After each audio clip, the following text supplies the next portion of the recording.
No, don't say that because he didn't see you.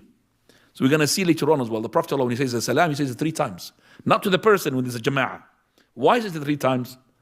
So that maybe the somebody didn't hear it. Salamu alaikum, salamu alaikum, salamu alaikum.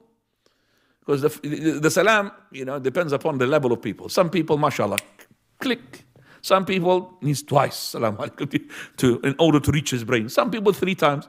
Some people, if you make it 3 times, is not there. It's somewhere else. So, but if it's a one person, you don't say salamu alaikum, salamu alaikum, salamu alaikum. He's going to say, what's wrong with you, brother? But if it's a jama'ah, lots of jama'ah, repeat the salam. So here we say that if these 2 people said salamu alaikum to each other, wa alaikum salam, the other one says wa alaikum salam. Okay? Because they didn't know. But the etiquette is the one who has the priority. But, as I said, no problem that the person he would say salamu alaikum, even it's not the priority for him to say it, because of the person, he is not, maybe he's somewhere else. Some people, wallah, he looks at you and he can't see you.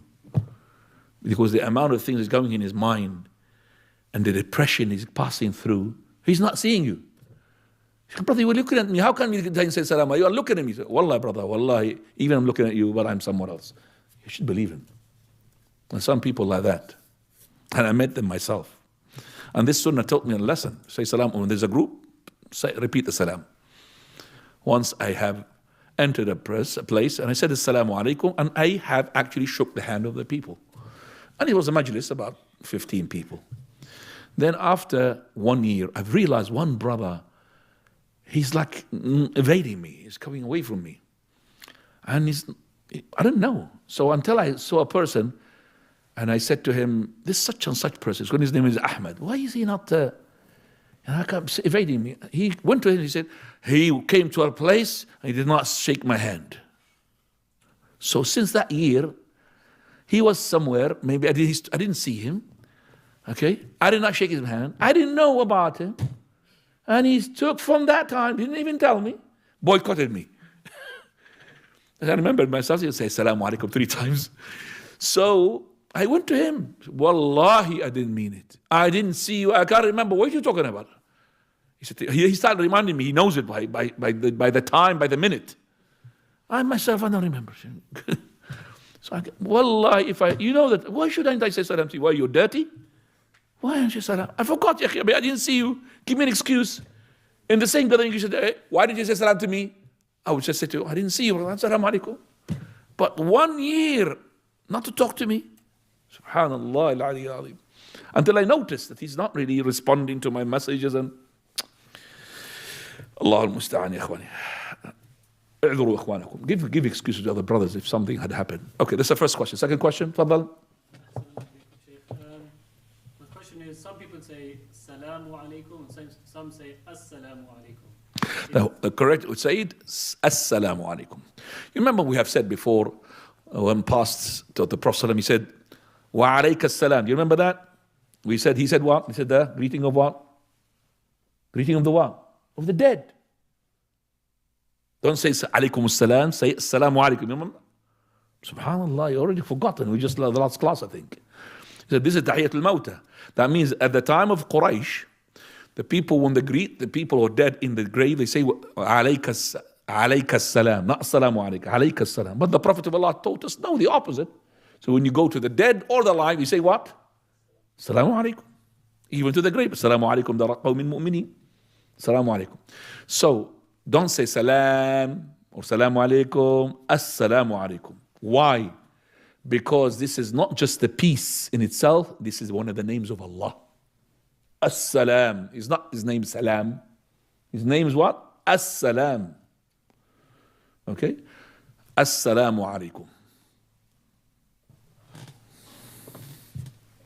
But you could say salamullahi alaikum. That's this is the peace, the salam of Allah is upon you. Do you understand me? But not salamu alaikum. Now. Somebody invited you to your house, but you don't need to then seek permission to go into his house. He's already invited you. If somebody had invited you to his house, I don't need to seek permission. I think you need to knock the door, Sheikh Ahmed. You can't just enter the house like that. Seek permission, ikhwani. Listen to me. Seeking permission could be on the door as well. Let's say you have called him. You're going to come at such and such time. This is not to really surprise him. But as soon as he came to the door, somebody passes by and whom you know, maybe the other person knows or they don't know, and came, well, I'm coming to the brother. So now he would seek permission. I would say to him, brother, I had took an appointment with this guy. No. He might ask, shall I enter? I've got brother with me. Shall I enter with me? If he said yes, he said, no, bye-bye, khalas. No problem, inshallah. I invited a person on that day, which is the snow. And that person, I invited him with another person. So when we came, and then we parked in the front of the place, and then the third person whom the other person knows, which I know, but not much. So he says to me, the other person, by the way, he's just taking stuff from me. That means he had already invited him to the place to take stuff from him on the street. I said, how can a second? Come here. Come with us. Eat with us. What is this? Eat with us. So he's not, he was shy. I said, no, brother. Come with us. So seeking permission, ikhwani, it could be done on the door, but not to surprise the brother, because you don't want to put yourself, the brother, in embarrassment by coming all the way there, especially if you come from a far place and you knock on the door. We have, we have things to phone, and don't call him while you know what he's doing. There was a person. This is a true story, ikhwani. He said he's not really speaking to the other person because he went to his house and he could see the window of his and he could see him inside, and he rang him and he saw the guy looking at his phone and he's not answering the call. Okay? And then on the following day, he said to him, I called you. You're not answering. He said, I didn't hear the call. You are a liar. I've seen you. This is not, why are you a liar? You are a spy. If he's a liar, you are a spy. Why are you spying on him? If he lies, you spy. I could give him an excuse. Okay, I didn't see it. Maybe he didn't see it. He just switched off the phone without seeing it. Do you understand me? We say, كذبت بصري وصدقت يمينك. This is what Isa alayhi salam, Prophet ﷺ told us about the story. Isa alayhi salam saw this man taking stuff from another person. So Isa alayhi salam said, you stole from there. So why? By Allah, I did not steal from him. He said, okay, I belie my eyes and I believe your oath. What I have seen, I'll throw it in the bin, because he made an oath. Because there's a lots of interpretation, ikhwani, here. It could be that this person is not taking the other person's stuff, taking his own stuff. See, there's more reasons. So I said to the brother, why should you do that? I should not boycott the brother. You could be right. It could be right. But you're wrong, 100%. To go and phone him while you're looking at him inside his house. That's spying, ikhwani. This is called spying, peeping. Now, there's a question here. Fadal. Sheikh, the prohibition on sleeping on your stomach, is it also to do with lying down generally? Like if you lie Can't do on your stomach. You can't. Sleeping, unless you're doing training, is there something else? Hip push-ups, yeah, I see. Yeah, this, no problem. But I don't think from the gym is to sleep on your belly. there's an exercise for the legs where you have to lie on your stomach. Yeah, but that your stomach, but you lift up your feet, isn't it? Yeah. You don't just sleep like this, do you? You lift up your hands, your feet. There's no problem like this. The thing is not to sleep for no reason except for the sleep. But if you're doing it for other than reason, like for example, you go to the doctor, don't you? Sleep on your belly, akhi. I'm going to check you up. True or not? Let me lie you on the bed for a long time on the bed. You're lying here just not go to sleep because you're waiting for he's going to do something to you. Fadal. Off topic. Fadal. What should a traveller do if he hasn't prayed Maghrib and he arrives to the masjid and the imam's in the first rak'ah of Isha?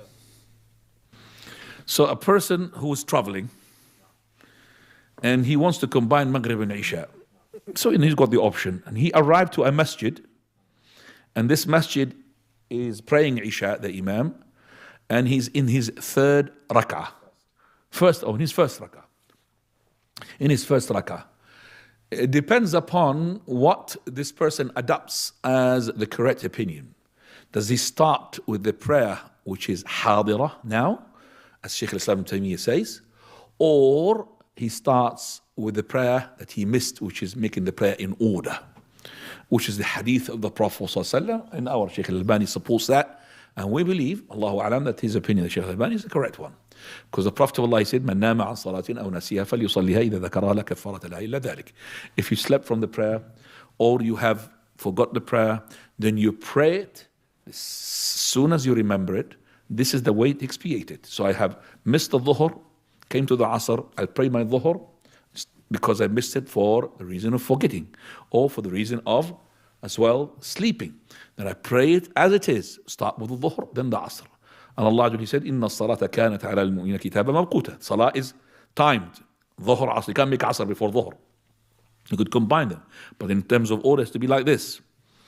And one of the things as well that the person can adjourn the prayer, it's not forgetting, it's not sleeping, is and a person who's a traveler.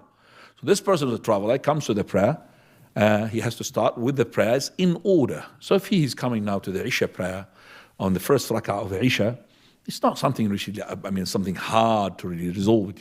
It's very easy. So in the third rak'ah, the Imam is going to go to the fourth rak'ah, where you have intended to make what? 3 rak'ah. So you as a person will, we call it tanwil mufaraqah, to intend to depart, to detach yourself from the Imam. And then you will make your salutation, which is tahiyyatul salat al-Ibrahimiyya, as a tashahhud. And then you make your salutation, okay? And then you get up and you catch up with whatever has been left for you from the last rak'ah of the Imam. If you caught up with the ruku', that means you caught up with the rak'ah, you add to it 3 rak'ah, even if you're a traveler. But if you caught up less than the ruku', that means less than a rak'ah, so you have to make 4 rak'ah. The majority of the scholars, they say you still make 4 rak'ah because you caught up with something from the resident. Some scholars, they said, no, you do the traveler prayer because you did not catch up anything from the rak'at of the resident. And we just say, out of ihtiyat, precaution, we say, do the 4 rak'ah because you caught up with him. And do not say that I'll wait until he finishes, because if I do it on my own, I will do 2. If I caught up with anything, it's going to be 4. Don't do that, because you get more reward. You're going to get the jama'ah is more rewardable. So whatever you catch up, make the addition to it. If you caught up with a rak'ah, 3. If you caught up with no rak'ah, make the 4. If you caught up with nothing, mashallah, your tashahhud is a long one, and the Isha Imam is a very short one, then you could do your Isha, the 2 rak'ah after that. If you are the Imam though, you tell the people.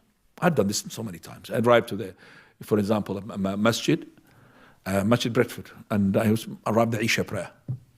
Okay? So I tell them, either you wait for me Maghrib, or I'll lead you in the Maghrib, but you're doing what? Isha.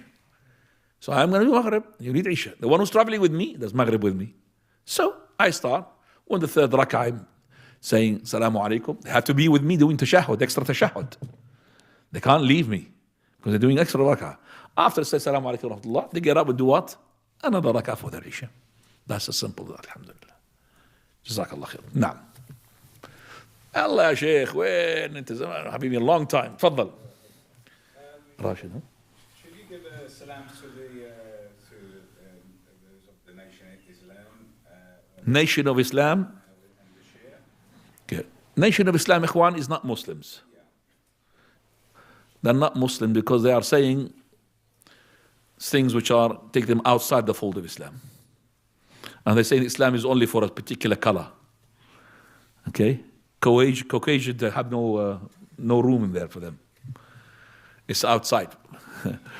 As for the Shia are Muslims, but there are some of them, they come outside the fold of Islam because of whatever creed they have. But not every Shia is a kafir. We can't say that. We can't say some of the Shia that they are ignorant. Some of them are misguided. Some of them are mubtadi'. Some of them are kafir. Okay? So starting the salam, Ikhwani, I cannot start a salam to a non-Muslim because he's asking me this. I haven't finished the chapter of salam. You cannot start a salam to, but you could return the salam.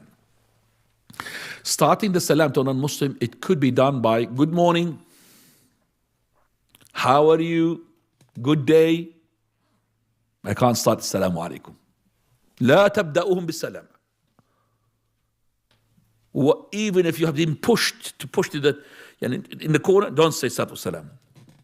You could say good morning. If he said salam, clear, wa alaykum salam. If he twisted his tongue, which is very rare these days, then you say wa alaikum. That's the question for you, isn't it? This is the answer for you. There wants more elaboration. That's the answer. خير إن شاء الله. طيب خير إن شاء الله. طيب تفضل. And by the way, one of the companions passed by Christian, and he said, "Assalamu alaikum." Okay. So he said, "Wa alaikum assalam." And when somebody said to him, by the way, he's not a Muslim, he went back, he said, I'm not supposed to say Assalamu alaikum. Assalamu ala man ittaba al-huda. Peace only upon the ones who had followed the guidance. He wanted to pull his salam that has already been taken. I can't start you with salam. Assalamu ala man ittaba al-huda. Ala man ittaba al-huda. Peace upon the one who followed Islam. That's when I start. SubhanAllah, this salam is very important for them, ikhwani. طيب.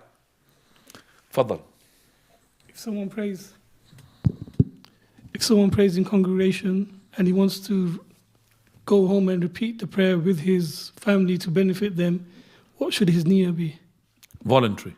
So he prayed the Isha, he goes back to pray Isha again as voluntary. 4 rak'ah, voluntary, as Mu'adh ibn Jabal had done. Let me just ask Ahmad here, because he's Ahmad and Shammam. I'm going to just go to one of them. Tfadal ya Ahmad. Hang on, akhi. Where is it? Yes. Tfadal.